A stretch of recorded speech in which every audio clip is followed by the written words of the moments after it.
আজকে দুপুরের লাঞ্চে আমি এই রান্নাটা করেছি। তো দেখি এই রান্নাটা আমি কিভাবে করেছি।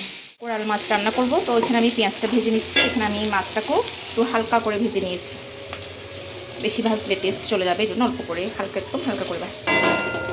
সবগুলো মশলা এখানে মিক্স করেছি, দিয়ে দিচ্ছি এখানে আদা, মরিচের গুঁড়া, হলুদের গুঁড়া, লবণ যা যা দিয়েছি দিলে। অল্প মাছ যেহেতু আমি একদম অল্প অল্প মশলা দিয়ে রান্না করবো, একদম পাতলা একটা ঝোল করবো, আর সাথে অবশ্যই টমেটো দিব। মশলাটা ভালো করে কষানো হয়ে গেছে, এখন হচ্ছে আমি টমেটোগুলো দিয়ে দিচ্ছি। টমেটোগুলো দিলেও একটু আমি কিছুক্ষণ মশলাটা কষাবো।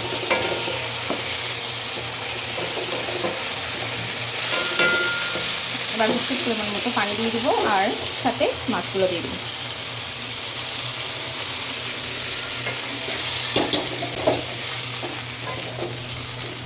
এবার একটা একটা করে মাছগুলো আস্তে আস্তে বসিয়ে দেব।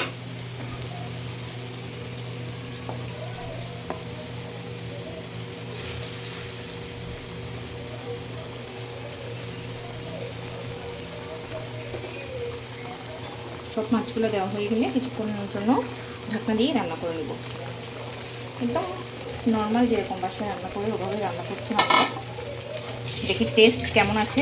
আমি একটু ধনে পাতা কুচি করে রেখেছি, এটা একটু লাস্টে দিব। আচ্ছা, একটু এটা আগে একটু করে হোক। যে অলমোস্ট ডান এটা। এখন আমি হচ্ছে এখানে দিব লাস্ট ফিনিশিং হিসেবে একটু হচ্ছে ভাজা জিরা গুঁড়ো দিব, আর সাথে দিব হচ্ছে ধনে পাতা। লবণটা আমি চেক করেছি, একদম পারফেক্ট হয়েছে। এখন ঢাকা দিয়ে হচ্ছে 2 মিনিটের জন্য রাখবো, এরপর কমপ্লিট রান্না। এই যে রান্নাটা ডান। তো কেমন হয়েছে, কালারটা দেখতে কেমন হয়েছে জানাবেন। আর এটাই হচ্ছে আমাদের আজকে দুপুরে লাঞ্চের মেনু। আর সাথে আর কি আছে একটু দেখাচ্ছি অন্য চুলায়। এখানে হচ্ছে পিঠ করলা ভাজি আছে, আলু আর পিঠ করলা ভাজি।